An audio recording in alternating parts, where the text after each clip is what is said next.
Hi everyone, Charlie and Jess here. Say hi, Jess. Hi. I've decided, after how friendly the people here in Dallas have been, to make a bit of a video specifically about the Kennedy assassination. We've had some fabulous access. I've decided to make this special segment all about the Kennedy assassination, and it started right here in Dealey Plaza. Hope you enjoy.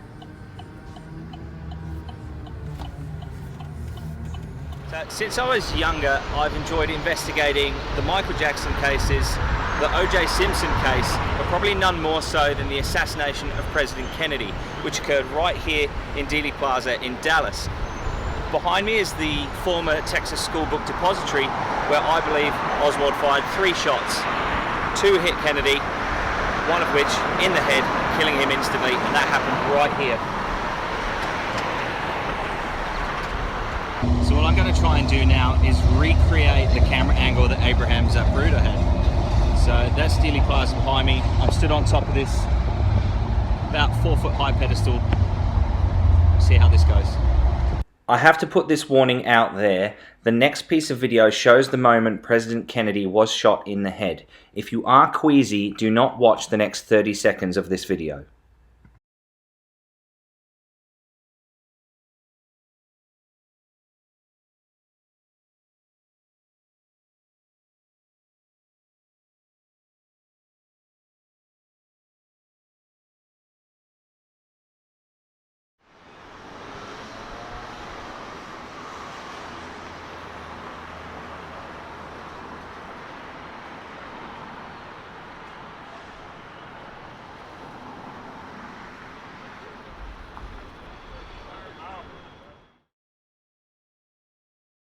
We just went up the Reunion Tower, which is an observation deck giving you great views of Dallas. We were very, very lucky. We had a lady called Carolyn who was there when the Kennedys arrived in 1963 and saw John F. Kennedy and Jackie get off the plane. And she told us a story. Yeah, she was lovely. She was brilliant. So I'm going to put that story onto this video, upload it to YouTube. And if you're in Dallas, you really, really should get up the Reunion Tower and go and say hi to her. Hi, I'm Carolyn, and I was 12 years old when President Kennedy came to town. And I was able to go to Love Field at the airport. I got to see Air Force One land. I got to see the door open and Jackie come out in her pink. And then the president, I cheered more for Jackie than I did the president.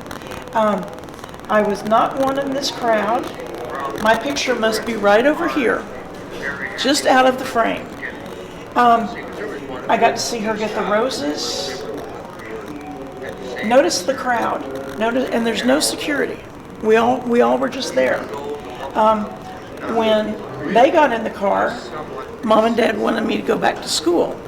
So we went to Golf's Hamburgers on Lover's Lane. I had a hickory burger and a peach fried pie. That's how much I remember. And a teenage boy came in and said the president had been shot. And Mother said, don't joke like that. No offense, gentlemen, you know teenage boys. And so we finished our fried pie, and then we got in the car to go back to school, and we turned on the radio. So I got to see President Kennedy about an hour and a half before he was assassinated. But this was the most exciting hour and a half of my life. So I separate the day. I don't want to lose that 12-year-old excitement. Thank you. It was fascinating to hear Carolyn's story, but the events surrounding the assassination as a whole were equally intriguing. While Lee Oswald was staying at his rooming house in Oak Cliff, his wife and kids were staying here at the house of Ruth Payne in Irving. Now, the night before the assassination, he came home to try and reconcile with Marina, which he didn't usually do on a Thursday. He'd only come on a Friday so that he was here for the weekend.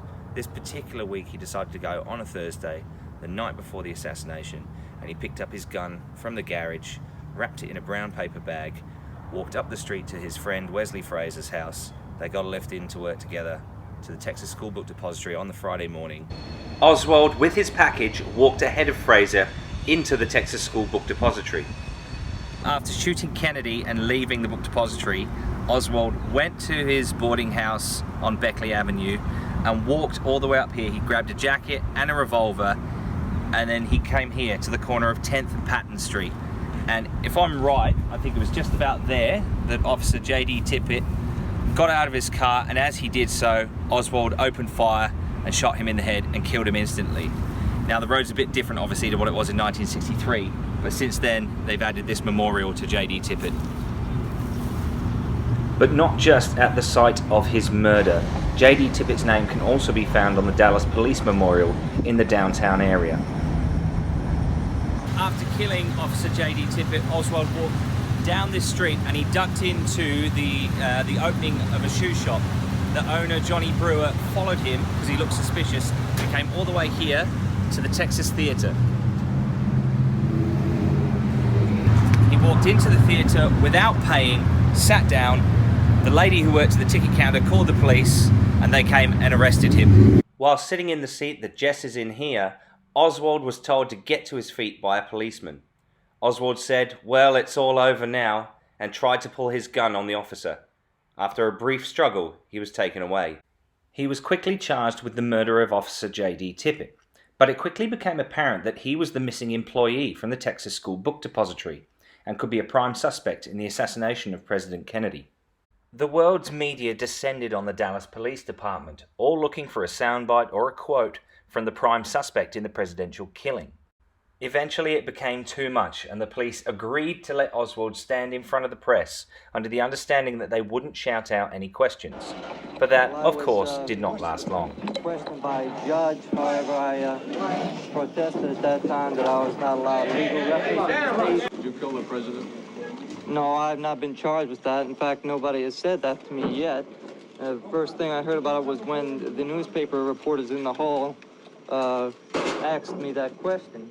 You have been. Nobody said what? Sir? You have been. Nobody said what? Okay, we can't hear you. Okay. What did you do in Russia?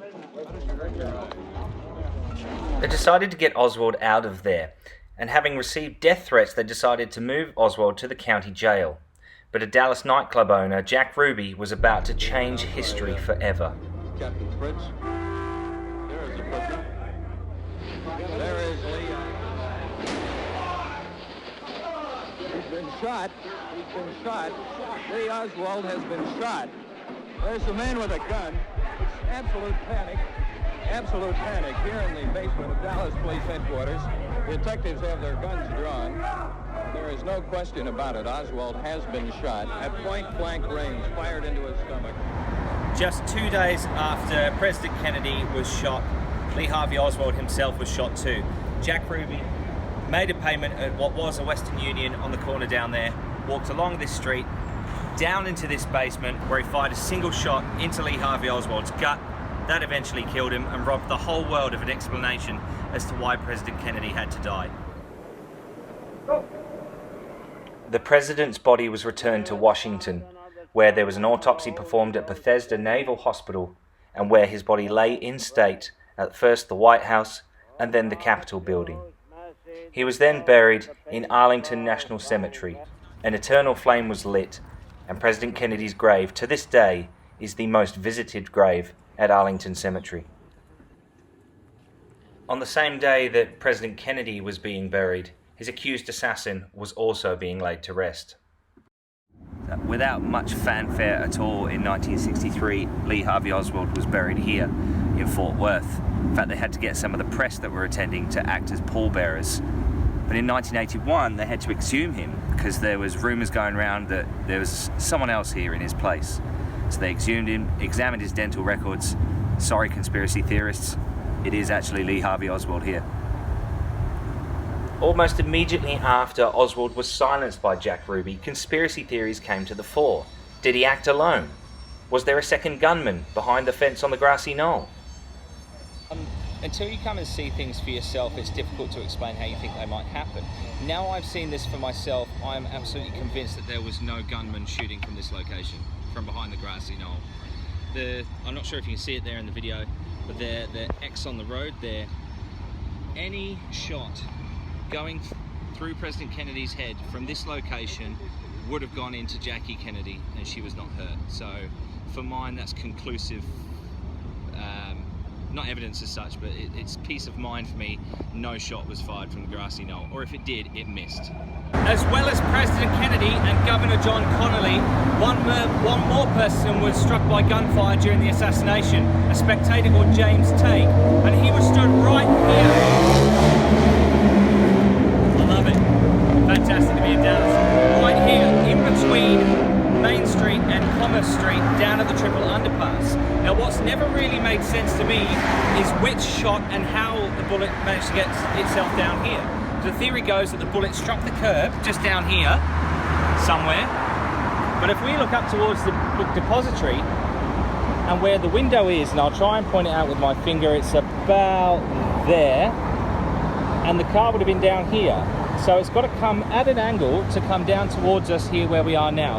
And that's something that I've never really made sense of. Well, we've come back here in daylight because the other night it was starting to get dark and I wanted to get a similar vantage point, similar time of day to when the assassination actually occurred to see what the view would be. So once again, I'm behind the picket fence here at what is become known as the grassy knoll, and I don't think I've changed my mind. That if there was a shooter from this location, he did not hit President Kennedy, in my opinion. And I personally don't think that there was a shooter in this location, and I'll show you why in a minute. I will go over to the railroad tower there, where a fella called Lee Bowers was watching, and he said that there was no one behind the fence at the time of the assassination. People have misquoted him and said that there was, but he actually meant behind the white pergola over there. But I want to take a view of that vantage point to show how difficult it would be to be in this area, get some shots off, and disappear without being noticed. It wouldn't be easy. You can see here that Lee Bowers would have had a clear view to the back of the grassy knoll. Whatever you feel happened on the 22nd of November 1963, the best place to go and learn about it is the 6th floor museum, located in the former Texas School Book Depository. You will need to book early, but once you're inside, there are several artifacts to do with the assassination and subsequent investigation that you can learn all about on your self-guided tour.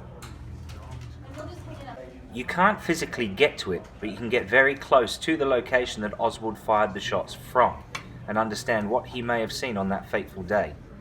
You can sit in the window directly above the sniper's nest, and you can just visualize the Kennedy motorcade as it made its fateful turn from Houston onto Elm Street. The museum is outstanding, with several amazing artifacts, such as this suit worn by Dallas Police Detective Jim Lavelle, who was handcuffed to Lee Harvey Oswald when he was shot by Jack Ruby. And this model, created by the FBI to assist with the investigation into the assassination. As great as the museum was, what happened next truly astounded us, as we got access to somewhere that isn't open to the public. Yet. While we were recording this segment of the video diary, we were approached by a lovely lady called Laura. Now, I don't have any photos or video of Laura, but she asked us if we knew why this building was significant. Of course, I replied yes, as let's be honest, that's why we were there in the first place. She unexpectedly asked if we would like to go and have a look around inside. This is the office of Captain Fritz. This is where Oswald was interrogated by the Dallas Police Department.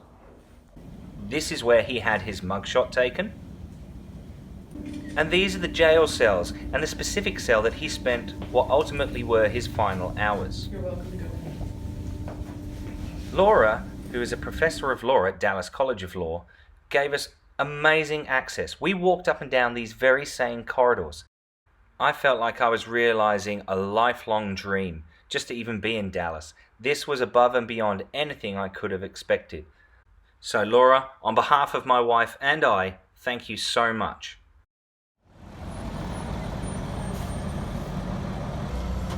Aside from the Kennedy assassination history, Dallas has so much to offer. It was a wonderful city, as was the neighbouring Fort Worth. We would definitely recommend you go and visit. We only spent a short time in Fort Worth, but there were several different types of horsepower available.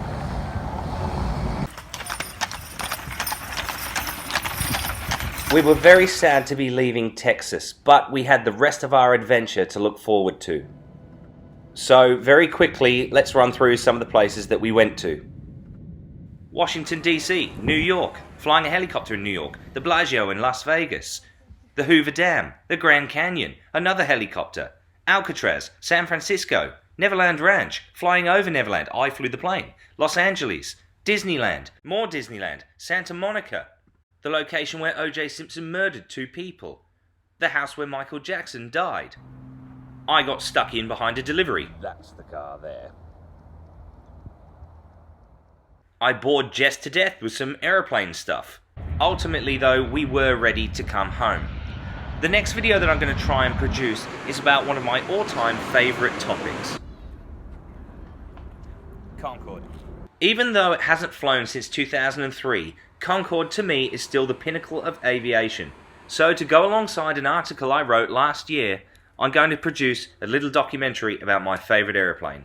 You can find a link to that article in the description below. Thanks for watching our documentary. We hope we've inspired you to head over to the United States, follow your dreams, and see what an amazing place it really is. See you next time.